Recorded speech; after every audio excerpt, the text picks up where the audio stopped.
Hello once again I welcome on your platform फिलफॉर्म। तो एक बार फिर से मैं आप सभी का आपके अपने प्लेटफॉर्म फिलफॉर्म पर स्वागत करता हूं। सभी को गुड इवनिंग। जो लोग क्लास में जुड़ चुके हैं उन सभी को मेरा गुड इवनिंग, एंड बाकी लोग भी जल्दी से क्लास में जुड़ जाइए। Hello Neha ji, good evening Anjali जी, वानी जी, जो लोग भी क्लास में जुड़ चुके हैं सभी को गुड इवनिंग। जब तक बाकी लोग जुड़ते हैं तब तक अपन थोड़ी सी बात कर लेते हैं। जैसे मैंने आपसे डिस्कस करके बात किया था कि जैसे ही अपनी ये वाली एक्सरसाइज यूनिट ख़त्म होगी, इसके बाद अपन इससे यूनिट से प्रीवियस ईयर पेपर में आए हुए क्वेश्चंस को लेकर के सॉल्व करेंगे। तो आज मैं आपके पास अपने जो क्वेश्चंस है ना, पायल जी गुड इवनिंग आपको भी। तो अपने जो क्वेश्चंस टॉपिक्स हैं यूनिट नंबर 5 के, वो हो चुके हैं ख़त्म। एंड आज मैं आपके लिए उसी यूनिट से आए हुए प्रीवियस ईयर क्वेश्चंस को लेकर के आया हूँ। तो यहाँ पर अब तक जितने भी टॉपिक्स मैंने आपको करवाया है, यहाँ पर जो क्वेश्चंस हैं वो मिक्स क्वेश्चन है। मीन्स उन सारे टॉपिक से अपने क्वेश्चन देखने को मिलेंगे जो मैंने आपको अब तक पढ़ाए हैं, ठीक है ना। तो क्वेश्चंस का जो ऑर्डर है वो कैसा भी हो सकता है, कभी किस टॉपिक से क्वेश्चन आ जाए, कभी किस टॉपिक से क्वेश्चन आ जाए। तो हमें बस अपनी जो प्रीवियस टॉपिक्स है ना उन पर थोड़ा सा अपन को कमांड करनी है, एंड उन्हीं की हेल्प से अपन आज के इन क्वेश्चंस को अपन 1 बाय 1 करके सॉल्व करेंगे, ठीक है। गुड इवनिंग सभी को, हिमांशु जी, शुभी जी, जो लोग क्लास में जुड़ चुके हैं, है ना, उन सभी को गुड इवनिंग। अच्छा, मेरी वॉइस क्लियर है ना? एक बार रुकिए, मेरी वॉइस को लेकर कोई इश्यू तो ना हो, इसलिए मैं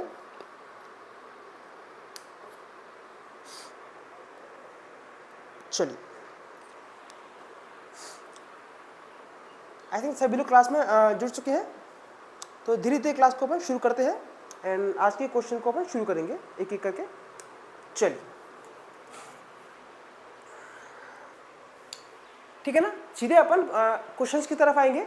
इस यूनिट नंबर 5 के अंदर जितनी भी टॉपिक्स अपन ने किए हैं उनसे रिलेटेड कुछ क्वेश्चंस हैं जो आपके प्रीवियस एग्जाम के अंदर आए हैं।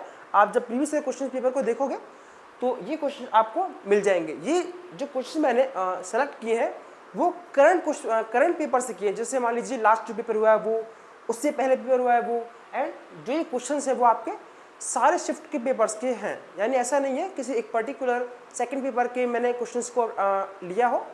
वो हर सेकंड पेपर के साथ जो फर्स्ट पेपर होता है वहाँ पर यूनिट नंबर 5 से आए हुए सारे क्वेश्चंस को मैंने यहाँ पर इकट्ठा किया है आपके लिए। तो चलिए, टाइम को ज़्यादा वेस्ट ना करते हुए आज की क्लास को अपन शुरू करते हैं। एंड यहाँ बात करेंगे अपन आज के फर्स्ट क्वेश्चन से, ठीक है। एक मिनट रुकिए, क्वेश्चन थोड़ा सा अच्छा सा क्वेश्चन लेंगे अपन। जैसे शुरुआत में अपन थोड़ी सी दिक्कत ना है, शुरुआत अपन थोड़े से डाउन मतलब मीडियम क्वेश्चन से करेंगे एंड धीरे धीरे लेवल को अपन इंक्रीज करेंगे। गुड इवनिंग किरण जी, ठीक है, अब लोग जुड़ चुके हैं। तो देखिए, ये क्वेश्चन कौन सा था अपना परसेंटेज वाले टॉपिक के अंदर अपन ने इस तरह के क्वेश्चंस को सॉल्व किया था, ठीक है ना। तो क्वेश्चन क्या है, अपन बात करते हैं क्वेश्चन के बारे में। क्वेश्चन कुछ ऐसा है कि एक विलेज की पॉपुलेशन हमको दे रखी है इतनी 11,000 उस विलेज की पॉपुलेशन है। एक गांव की जनसंख्या कितनी है? 11,000।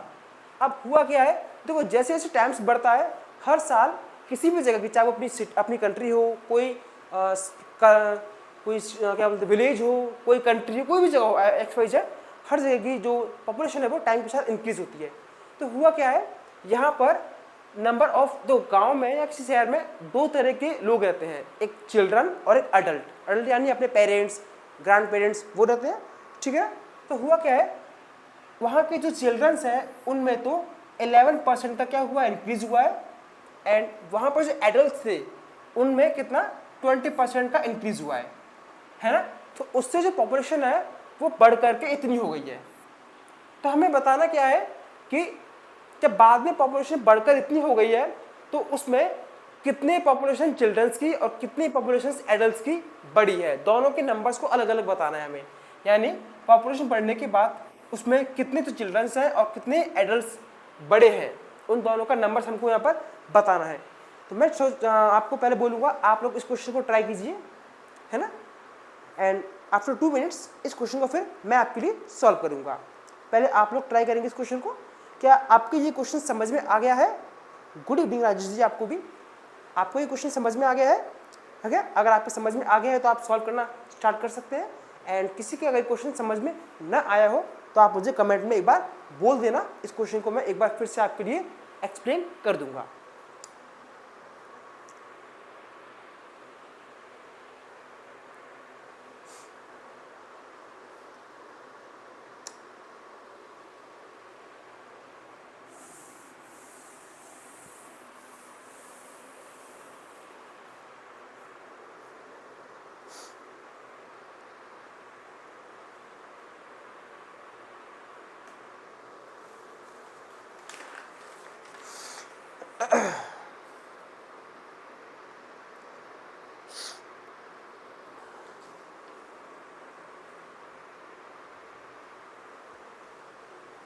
क्या आप लोग क्वेश्चन ट्राई कर रहे हैं? एक बार अगर आप कर रहे हैं तो एक यस लिख देंगे, तो उससे मैं क्या एश्योर हो जाऊंगा कि आप लोग क्वेश्चन को ट्राई कर रहे हैं, है ना। फटाफट से यस या नो टाइप कीजिए आप, है ना। अगर आप कर रहे हैं तो यस लिखिए, अदरवाइज मैं आपको क्वेश्चन सॉल्व कराएंगे, क्योंकि ट्राई करना है अपन को। यस, ठीक है, very very good, thank you for your response.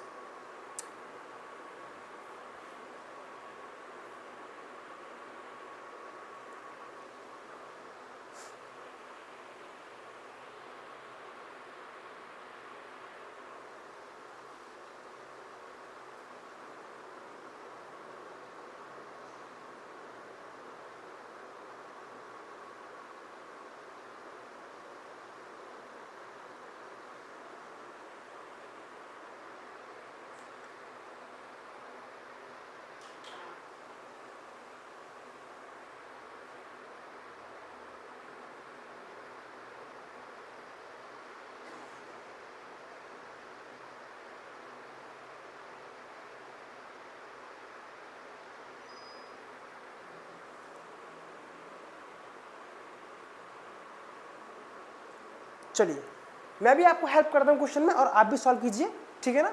जिससे होगा क्या, थोड़ा टाइम भी बचेगा अपना, एंड अपन आज मैक्सिमम क्वेश्चंस को सॉल्व करेंगे। अब वैसे तो ये क्लास अभी थोड़ी 1-2 दिन और लूँगा मैं इन प्रीवियस क्वेश्चंस की, ऐसा नहीं है, एक दिन की क्लास है अपनी ये। इसके बाद ये अपन अपनी नेक्स्ट यूनिट DI वाली स्टार्ट करेंगे। तो देखिए, मैं यहाँ पर जो अपने पास जगह नहीं है, मैं इसके लिए अपना अलग से स्लाइड को ले लेता हूँ, ठीक है ना। 11 and 20, ठीक है, मैं याद कर लेता हूँ। ये था अपना 11,000, एंड सेकंड नंबर था हमारा 12,660, यही नंबर था ना। चिल्ड्रन का परसेंट था हमारा 11%, एंड एडल्ट का परसेंट था अपना 20%, है ना। जो क्वेश्चन में ये था हमारी क्या है, ओल्ड पॉपुलेशन, और ये है हमारी न्यू पॉपुलेशन, ठीक है। ये हुई ना बात, ये हुई ना बात, ये हाँ जी, बहुत ही बढ़िया। चलिए, तो एक बात देखिए, आप एक काम करते हैं अपन, हमें क्या दे रखा है, स्टार्टिंग में पूरे विलेज की पॉपुलेशन दे रखी है 11,000। तो हाँ, यहाँ पर हमें ये नहीं पता कि उस 11,000 में कितने तो बच्चे हैं और कितने वयस्क हैं, यानी कितने चिल्ड्रन हैं और कितने हमारे एडल्ट्स हैं।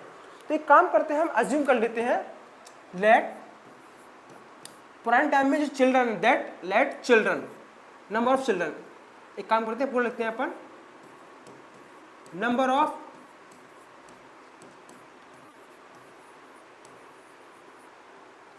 कितना मान लिया मैंने इसको, मान लीजिए x।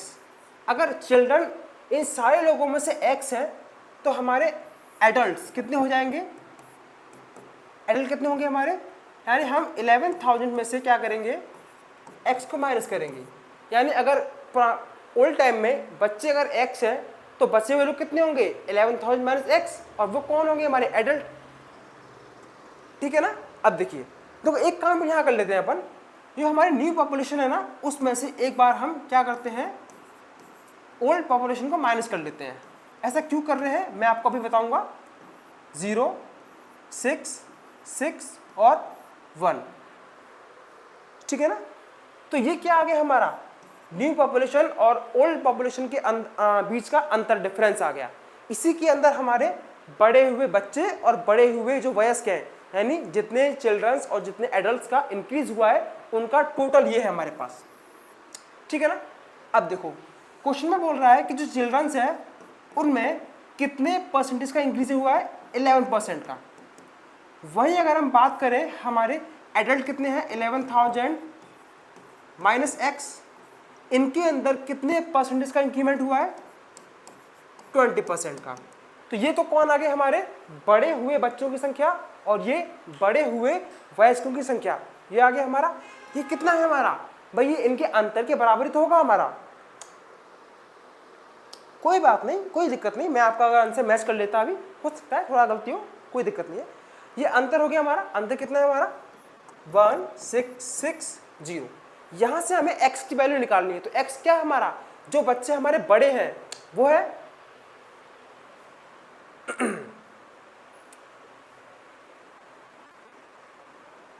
ठीक है, x multiply 11/100 plus 11,000 minus x multiply by 20/100,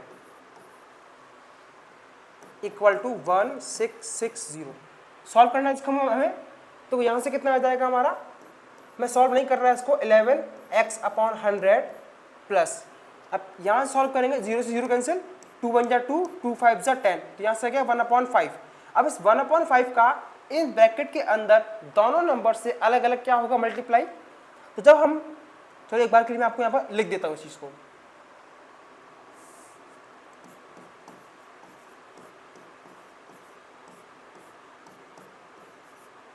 तो ये आएगा हमारा 11,000 मल्टीप्लाई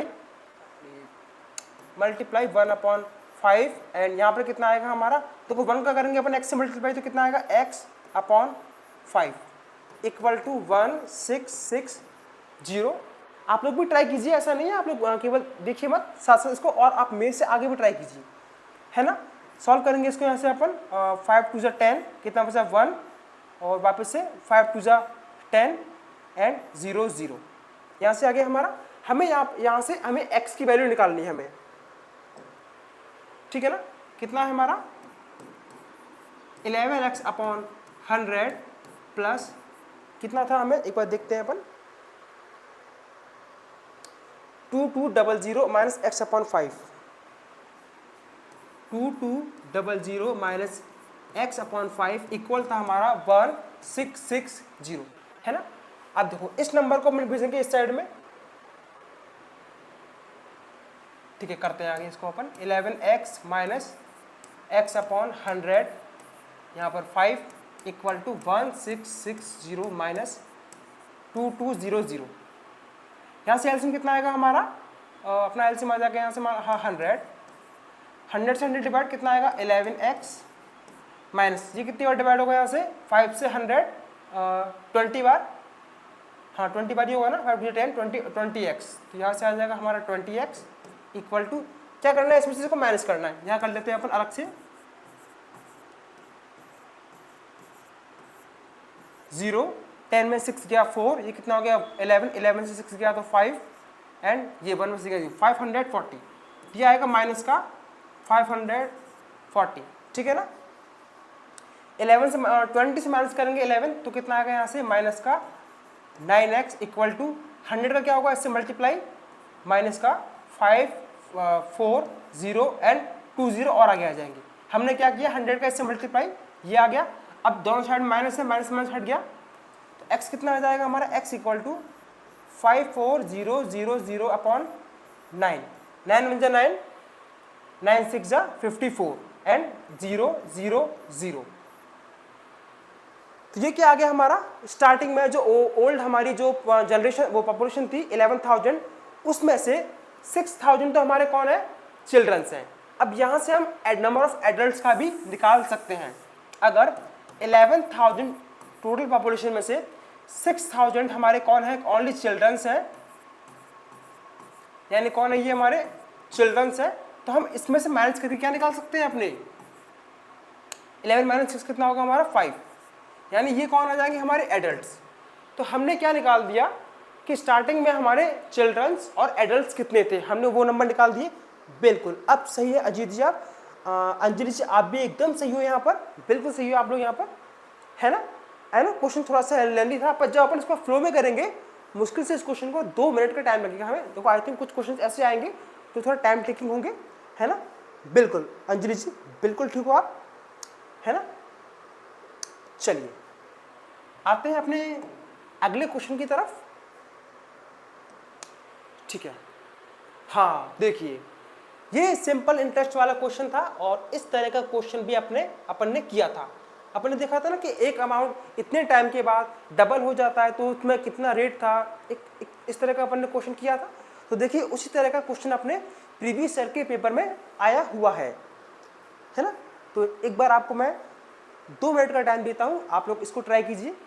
क्वेश्चन कुछ ऐसा है कि एक अमाउंट है, एक नंबर है अपना, जो कि क्या होता है 14 ईयर के अंदर क्या हो जाता है, डबल हो जाता है ना। अब कौन सा ये हमारा सिंपल इंटरेस्ट वाला है। आप देखो इसमें लिखा भी क्लियरली, क्वेश्चन के अंदर लिखा हुआ आया था साधारण ब्याज, तो आपको इस बात से कंफ्यूज नहीं होना है फॉर्मूला हम कौन सा यूज करेंगे, कंपाउंड इंटरेस्ट वाला या सिंपल इंटरेस्ट वाला। तो क्वेश्चन में उसने क्लियरली मेंशन किया है आपको यहाँ पर सिंपल इंटरेस्ट वाले फॉर्मूले को यूज़ करना है।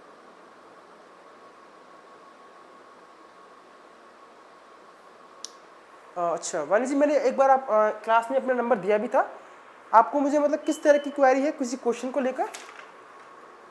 बाकी लोग ट्राई कीजिए क्वेश्चन को। ठीक है, कोई बात नहीं, मैं आपको आप सभी लोगों को, मैंने आपसे कहा है मैं आपके लिए 24 अवेलेबल रहूँगा। आपको किसी तरह की क्वेश्चन में कोई प्रॉब्लम हो या फिर अपने किसी और तरह की मतलब एग्ज़ाम को लेकर कोई डाउट हो तो आपको मैं अपना नंबर दे दूँगा, तो उस पर आप केवल अपनी मैसेज कीजिएगा, किसी तरह का कॉल वगैरह या फिर आप कोई और हरकत ना करना। हाँ ठीक है, मैं आपको क्वेश्चन में किसी तरह की प्रॉब्लम होती है मैं आपको उसकी हेल्प के लिए रहूँगा मैं, तो मैं आपको क्लास के एंड में आप मुझे एक बार याद दिला देना, मैं आपको अपना नंबर आपको ज़रूर दे दूँगा। कोई क्वेश्चन की तरफ अपन आते हैं तो देखिए आप लोग भी ट्राई कीजिए एंड मैं भी आपकी हैंड टू हैंड क्वेश्चन को अपन करते हैं। क्वेश्चन बोल रहा है कि एक पर्टिकुलर नंबर है, मतलब मनी है, पैसे है, वो 14 ईयर के बाद डबल हो जाते हैं। तो पहले तो हमें बताना है कि वो किस रेट से डबल हो रहे हैं, पहले हमें आर निकालना है। साथ ही साथ हमें ये बताना है कि अगर वही पैसे कितने टाइम में 3 गुना हो जाएंगे, है ना, कितने टाइम में वो 3 टाइम हो जाएंगे। यानी फर्स्ट कंडीशन में हमें क्या निकालनी है, रेट, और दूसरी कंडीशन में हमको निकालनी है ईयर्स, यानी हमको टाइम निकालना है। तो देखिए जब कई बार अपन को इस तरह क्वेश्चन में कोई भी नंबर नहीं दिया जाता तो हम क्या करते हैं, नंबर खुद से मानते हैं। मान लीजिए हमारा जो, तो मैं यहाँ लिख रहा हूँ प्रिंसिपल, टाइम और रेट, ये 3 चीज़ होती है अपने इस तरह क्वेश्चन में। तो मान लीजिए मेरा स्टार्टिंग में प्रिंसिपल पी अमाउंट ही है। अब हुआ क्या है, वो अमाउंट क्या हो गया हमारा, यानी अमाउंट क्या होता है हमारा, प्रिंसिपल प्लस इंटरेस्ट, अमाउंट कितना है हमारा 2p, यानी स्टार्टिंग में हमारे पास p पैसे थे जो बढ़कर 2p हो गए, यानी डबल हो गए ना, p प्लस p 2p हो गए। तो यहाँ से आप ये बताओ हमारा अगर अमाउंट 2p है और प्रिंसिपल p है तो हमारा इंटरेस्ट क्या होगा। कंपाउंड इंटरेस्ट वाले फॉर्मूले में मैंने आपको बताया था कि हम प्रिंसिपल कैसे निकालते हैं, अमाउंट में से हम इंटरेस्ट कैसे निकालते हैं हम, यानी कि हम क्या करते हैं, अमाउंट में से हम क्या करते हैं, प्रिंसिपल को माइनस कर देते हैं, तब हमारा क्या आ जाता है, इंटरेस्ट। यानी इतने पैसे 14 साल में इतने हो गए तो इतने पैसे ऊपर कितना ब्याज लगा, हिंदी में बोला जाए तो ब्याज कितना आएगा, हम सिंपल इंटरेस्ट निकाल रहे हैं। तो प्रिंसिपल अमाउंट माइनस प्रिंसिपल, यानी हमारा इंटरेस्ट कितना आ गया, p रुपये का, p का आ गया हमारा, ठीक है ना। अब देखिए बात कर रहे हैं सिंपल इंटरेस्ट की, तो सिंपल इंटरेस्ट का फॉर्मूला क्या है हमारा, SI equal to P multiply R multiply T upon 100, हमारा सिंपल इंटरेस्ट का फॉर्मूला यही है। अब जो जो चीज़ें हमें पता है वो यहाँ रख देंगे और जो नहीं पता है हम वो निकाल लेंगे। देखो सिंपल इंटरेस्ट कितना आ गया हमारा, P आ गया, प्रिंसिपल हमारा कितना है, वो P है हमारा, R हमें पता नहीं है, यानी वो हमको निकालना है कि किस रेट से हमारे पैसे वो 14 साल के अंदर डबल हो गए, P से 2P हो गए, तो R को हम R ही रखेंगे, मल्टीप्लाई टाइम हमें दे रखा है कितना, 14 ईयर का, अपॉन 100, ठीक है ना। देखिए सॉल्व करते हैं अपन इसको, R इक्वल टू क्या होगा, तो क्या करते हैं अपन, क्रॉस मल्टीप्लाई, तो 100 कहाँ जाएगा P के पास, P इंटू 100, और ऊपर के नंबर कहाँ आ जाएंगे, नीचे, यानी R को छोड़ के बाकी के सारे नंबर कहाँ आ जाएंगे, नीचे, P मल्टीप्लाई 14, क्योंकि R तो यहीं पर रहेगा, तो P से पे कैंसिल, इसको सॉल्व करेंगे हम 2 की टेबल से, 2 से कटेगा 150 बार एंड 2 से कटेगा 14 7 टाइम, तो ये क्या आ गया हमारा, रेट आ गया। और रेट किस में होती है, हमेशा परसेंट के अंदर, यानी अगर कोई अमाउंट को हम 50/7% की रेट से 14 ईयर के लिए छोड़ देंगे तो वो अमाउंट हमारा क्या हो जाएगा, very good Ajit ji, very good, very very good. अच्छा आपने टाइम भी बता दिया किरण जी, बहुत ही सुंदर, बहुत ही बढ़िया बात, आपने मुझे लास्ट वाला आंसर भी हमें बता दिया। यानी फर्स्ट केस में हमारा रेट क्या आ गया, 50/7% की अगर रेट से हम किसी अमाउंट को 14 ईयर के लिए छोड़ते हैं तो वो अमाउंट 14 ईयर बाद क्या हो जाएगा, डबल। अब हमें क्या बताना है कि यही हमारा प्रिंसिपल कितने टाइम के बाद कितना हो जाएगा, खुद का 3 टाइम हो जाएगा। तो जो चीज़ें हमारी पहले से है ना, बस उनको हमें काम में लेना है। यानी ये बोल रहा है कि हमारा प्रिंसिपल अगर कितना हो जाता है, 3 गुना हो जाता है, तो हमें बताना है प्रिंसिपल हमारा 3 टाइम कितने टाइम के बाद होगा। तो यहाँ से हम क्या निकालेंगे, पहले सिंपल इंटरेस्ट। तो कैसे निकालेंगे, हम अमाउंट में से प्रिंसिपल को माइनस करेंगे, तो कितना आ जाएगा हमारा 2p। ये क्या आ गया, सिंपल इंटरेस्ट। अब हमें निकालना क्या है, टाइम निकालना है। वहीं वापस से सिंपल इंटरेस्ट वाले फॉर्मूले को हम यूज करेंगे, तो क्या आएगा हमारा 2p इक्वल टू, ये कितना हमारा सिंपल इंटरेस्ट इक्वल टू क्या होता है, पहले प्रिंसिपल जो कि p है हमारा, रेट हमारे पास आ गया है, कितना आ गया है, जो कि हमने पहले वाले पार्ट से निकाला था 50/7 मल्टीप्लाई, और क्या था हमारा टाइम हमको निकालना है ना, और अपॉन में क्या होता है, फॉर्मूले में 100 होता है, बस सॉल्व करना है। 50 बन जाए 50, 50 से कटेगा ये 2 बार, 2 का करेंगे 7 से मल्टीप्लाई, कितना आएगा यहाँ से 14। अब एक चीज़ और देखो, यहाँ पे हमें t निकालना है, t इक्वल्स टू कितना आएगा, देखो 14 कहाँ आ जाएगा ऊपर, t इक्वल टू कितना है 2p, तो यहाँ पहले से है, 7 टू 14 कहाँ जाएगा, ऊपर जाएगा इसके पास 2p के पास में, और अपॉन यहाँ पर ऑनली क्या बचा, केवल pp बचा, तो p कहाँ जाएगा नीचे, p से p कैंसिल हो जाएगा, तो 14 टू से कितना आएगा 28। वेरी गुड, ये टाइम है हमारा, सॉरी परसेंट भी नहीं आएगा, ये हमारा टाइम है। यानी 28 ईयर्स के अंदर हमारा जो प्रिंसिपल है वो खुद का कितना हो जाएगा, 3 टाइम हो जाएगा। Ajit ji very good, Kiran ji very good, आप सभी के आंसर एकदम सही आ रहे हैं, बहुत ही सुंदर, बहुत ही बढ़िया, है ना। देखो क्वेश्चन का लेवल बहुत हाई नहीं रहता आपके एग्जाम के अंदर, जो कोई भी क्वेश्चन रहते हैं मैथ के वो मीडियम लेवल के रहते हैं, कभी कभी सम टाइम क्वेश्चन का लेवल हाई जाएगा, कभी कभी बहुत रेयर चांस है, बहुत ही कम उम्मीद रहती है ऐसी क्वेश्चन का लेवल आपका बहुत हाई जाए। अगर आपको हर टॉपिक की बेसिक नॉलेज भी है तो आप क्वेश्चन को कर जाएंगे। तो और एक फ़ायदा और होता है आपको आपके एग्जाम में, वहाँ पर आपको 4 ऑप्शन दिए जाते हैं, और उन 4 ऑप्शन में से एक आपका आंसर होता ही होता है। अगर आप एलिमिनेशन मेथड को भी यूज़ करोगे तो आप भी उससे भी आप अपने आंसर तक पहुँच सकते हैं। तो ये भी एक तरीका रहता है आपका अपने आंसर तक पहुँचने का। नहीं नेहा जी, बहुत ही बेसिक था ये, तो किसी न किसी क्वेश्चन में अपन को कुछ ना कुछ तो करना पड़ेगा ना। चलिए कोई बात नहीं, आगे आते हैं अपन। चलिए इस क्वेश्चन को हम थोड़ी देर में देखेंगे अपन, ऐसा नहीं है क्वेश्चन छोड़ रहे हैं अपन। देखिए ये भी आपका प्रीवियस क्वेश्चन आया हुआ है ना, मैंने आपको बताया था किस वाले टॉपिक के अंदर, ये अनुपात वाले टॉपिक के अंदर, यानी रेशियो वाले टॉपिक के अंदर अपन ने इस तरह के क्वेश्चंस के बारे में बात की थी। यानी कि फादर की एज इतनी है और उसकी सन की एज इतनी है, एक फिक्स टाइम के बाद उनके एज का रेशियो इतना हो जाता है, तो बताइए उनकी प्रेजेंट एज यानी वर्तमान उम्र क्या होगी। इस तरह क्वेश्चन भी अपन ने किए थे। देखिए उसी तरह का क्वेश्चन आपके एग्जाम में आया हुआ है, तो एक बार आप खुद से ट्राई कीजिएगा, एंड थोड़ी देर के बाद मैं इसको खुद से आपको सॉल्व कराऊंगा, ठीक है ना। चलिए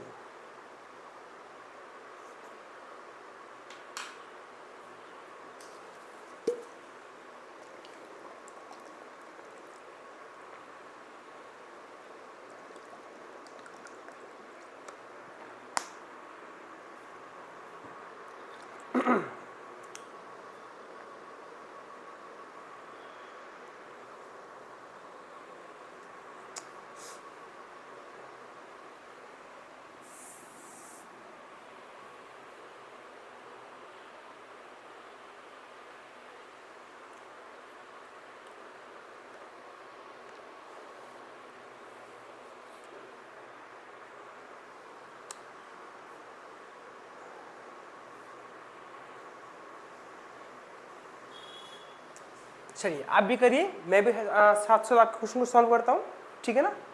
चलिए तो क्वेश्चन में कह रहा है एक पेरेंट का मतलब हमारे इंग्लिश में 2 वर्ड होते हैं, एक पेरेंट्स और एक पेरेंट। तो पेरेंट्स और पेरेंट में मेन डिफरेंस क्या है, अगर हमारी पेरेंट्स की स्पेलिंग में लास्ट में एस है तो इसका मीनिंग होता है हम अपने मदर और फादर यानी माता और पिता दोनों की बात कर रहे हैं। लेकिन पेरेंट की स्पेलिंग में अगर लास्ट में एस नहीं है तो हम किसी एक की बात कर रहे हैं, या तो अपने फादर की या अपने मदर की। तो केवल एस लगाने से नंबर डबल हो जाएंगे, मदर और फादर दोनों, लेकिन एस को हटाने से वो दोनों में से कोई एक होगा। लेकिन यहाँ पर स्पेसिफिक जेंडर की बात की गई किसकी, फादर की, यानी पेरेंट में भी कौन, हमारा फादर, है ना। ये चीज़ आपको पता है तो अच्छी बात है, ठीक है अजीत जी, आपने किया, बहुत ही बढ़िया। चलिए देखते हैं। हाँ, तो ये बोल रहा है कि जो मान लीजिए ये है हमारा फादर और ये इसका सन। जो फादर की जो एज है वो अपनी सन की एज के डबल है। यानी मान लो हमने अपने सन की एज को मान लिया x ईयर, तो फादर की एज कितनी हो जाएगी 2x ईयर, है ना। यानी अगर फादर की एज सन की एज के डबल है, ये खुद ही बोल रहा है ना, the present age of boy's father is twice the age of the boy. यानी फादर की एज अपने लड़के की एज से डबल है। अगर सन की एज x ईयर है तो फादर की क्या होगी 2x ईयर। अब आगे क्या बोल रहा है, अब देखो यहां पर नहीं, ये बात तो केवल कहने वाली थी ना कि मतलब हाँ ठीक है ना, कि सन की एज अपने फादर की एज से डबल है। तो हमें करना क्या है, पहले तो अपने फादर और अपने सन जो दे रखे हैं यहाँ पर, उन दोनों की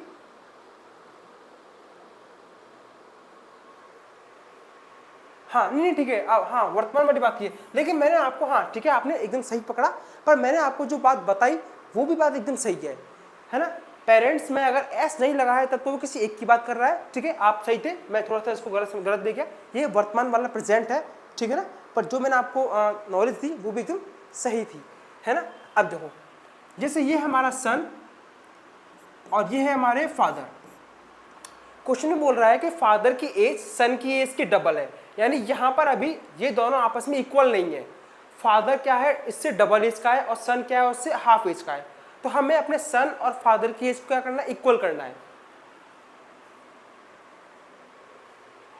तो अगर हम क्या करें, सन में कर दें 2 से मल्टीप्लाई, तो इससे होगा क्या, हमारे सन की और फादर की एज आपस में क्या हो जाएगी इक्वल। यानी अगर हमारा सन 5 ईयर का है, 5 ईयर का है, और हमारे जो फादर है वो इससे डबल एज के हैं, 10 ईयर के हैं, तो अगर हम सन की एज में कर दें 2 से मल्टीप्लाई, तो सन की एज फादर की एज के क्या हो जाएगी, इक्वल हो जाएगी, है ना। हमको बस यहाँ पर इन दोनों की एज को इक्वल करना है, ये कर दिया। अब तो ये बात ऐसे, कुछ बात ऐसे बन गई, 2 at S equal to F. मैं यहाँ पर फादर की एज को एफ और सन की एज को एस लेकर चल रहा हूँ। अब आगे बोल रहा है ये after 6 year the ratio of the age will be इतना, लेकिन यहाँ बोल रहा है आफ्टर 6 ईयर, यानी 6 ईयर के बाद। तो देखिए 6 ईयर के बाद, है ना, आफ्टर 6 ईयर के बाद क्या होगा, क्या केवल सन की एज बढ़ेगी या फादर की एज बढ़ेगी। ऑब्वियसली दोनों की एज बढ़ेगी ना, क्योंकि हर साल हर किसी की एज बढ़ती है ना, ऐसा थोड़ी है कि एक की एज रुक जाएगी और दूसरी की बढ़ती जाएगी। तो दोनों की एज बढ़ेगी। आफ्टर 6 ईयर बोल रहा है ना, तो 2x + 6 और f + 6 ये भी सेम रहेगा हमारा, ठीक है ना। हाँ अब ये तो क्या आ गई, इनकी एज आ गई, लेकिन क्वेश्चन में बोल रहा है कि इन दोनों की एज का रेशियो क्यों बना है। यानी हम इनके एज को एज ए रेशियो के फॉर्म में, देखो रेशियो क्या हो जाएगा, यहां पर क्या आ जाएगा, बस इक्वल की जगह पर रेशियो आ जाएगा एक तरीके से। इन दोनों का एज का रेशियो कितना हो गया, ये आ गया, यानी कि दोनों आपस में इक्वल ही है। अब रेशियो को हम फ्रैक्शन में भी कन्वर्ट कर सकते हैं, अपॉन f + 6।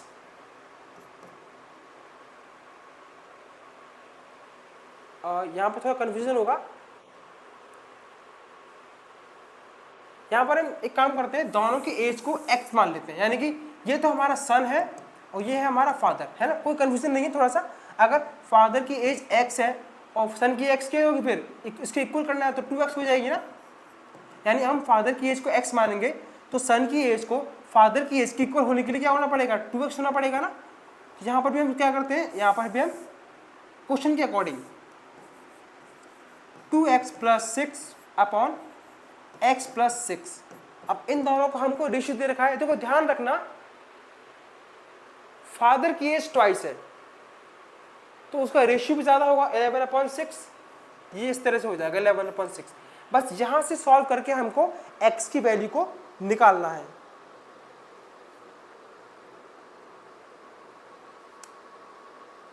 नहीं, यहां मैंने दोबारा बोला है, हम क्या करते हैं, सन और फादर को एज ए रेशियो के फॉर्म में लिखते हैं, लेकिन क्वेश्चन में बोला है कि फादर का जो एज है वो सन की एज का डबल है, तो हम सन की एज को अगर डबल कर देंगे तो फादर और सन की एज आपस में क्या हो जाएगी, सेम हो जाएगी ना। बस आफ्टर 6 ईयर उनका एज का हमें रेशियो दे रखा है 11/6, तो दोनों की एज में इंक्रीज होगा ना, यानी 2x + 6 और यहाँ भी कितना आएगा x + 6, x + 6, ये हो गया। अब ये रेशियो है ना, इसको हमने क्या किया, फ्रैक्शन में कन्वर्ट किया, एंड उनकी जो एज का रेशियो है ना वो भी क्या हो जाएगा फ्रैक्शन में। बस यहाँ से हमें क्या निकालना है, अपनी s की वैल्यू को, क्योंकि हमें अपने वैल्यू निकालनी है ना x की, एंड हम जानते हैं अपने फ्रैक्शन को हम रेशियो को हम फ्रैक्शन के अंदर भी कन्वर्ट कर सकते हैं। तो हमने क्या किया है, जो उनका एज है ना वो एज भी किसमें दे रखा है यहाँ पर फ्रैक्शन में, वो रेशियो के अंदर हमने इसको चेंज किया फ्रैक्शन में, और उनके एज का जो रेशियो है उसको भी चेंज कर दिया हमने किसमें, किसके अंदर, फ्रैक्शन के अंदर। तो सॉल्व करते हैं, 6 का करेंगे मल्टीप्लाई, तो कितना आएगा 12x + 36 = 11x + 66, ये हो गया। 11x इधर जाएगा तो क्या होगा 12x माइनस का 11x = 66, और 36 कहाँ आएगा, इधर आएगा, तो किसका हो जाएगा माइनस का 36, तो x = कितना आ गया हमारा 30, x कितना आ गया हमारा 30 आ गया। यानी x क्या माना था हमने, फादर की एज को। अगर फादर की एज क्या है अपने सन की एज की डबल है, यानी फादर की एज क्या है, सन की एज से दोगुनी है, और फादर की एज 30 आ गई, तो सन, ये किसकी एज है, हमारे फादर की एज, तो हमारे सन की एज कितनी होगी, यानी फादर की एज डबल थी जो कितना आ गई 30, तो सन की एज क्या होगी, फादर की एज की हाफ होगी ना ऑब्वियसली। तो देखो कितना आ जाएगा यहाँ से हमें सन की एज 15। तो आप लोगों के जो आंसर आ रहे हैं वो भी सही आ रहे हैं, हालांकि वो क्या है, इन्हीं के मल्टीपल्स हैं। अगर मैं आपसे बोलूँ, देखो मेरे हिसाब से क्या आया, फादर की एज कितनी आ गई 30 ईयर, और जो सन की एज है वो कितनी आ गई 15 ईयर, है ना। अब देखो अगर मैं फादर की एज को करूँगा डबल 60 ईयर, तो सन की एज भी डबल होगी ना, कितनी आ जाएगी 30 ईयर। तो आपका जो आंसर है वो भी सही है, बस अंतर क्या है, हमने एज को थोड़ा सा डबल कर दिया है। अगर फादर की एज 60 ईयर है तो सन की एज कितनी होगी 30 ईयर, अगर फादर की एज 30 ईयर है तो उसकी आधी हो जाएगी 15 ईयर। तो आपके आंसर भी एकदम सभी के सही है।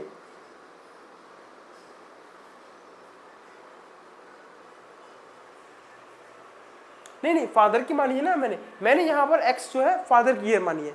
आप सन की एज को भी x मान करके कर सकते हैं। तो उस कंडीशन में क्या होगा, अगर आप सन की एज को x मानोगे तो हमें फादर की एज कैसे निकालनी पड़ेगी, सन की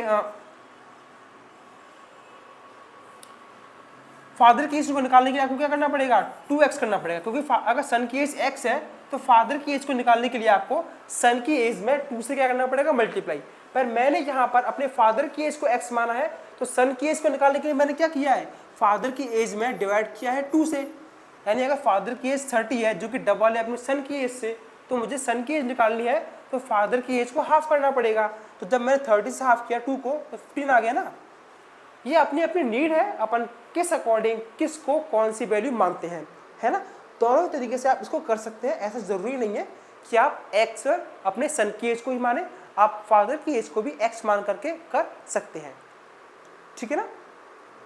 देखो दोनों कंडीशन में हमारे आंसर एकदम सेम आए हैं, चाहे आप फादर की एज को x मानिए या फिर सन की एज को x मानिए।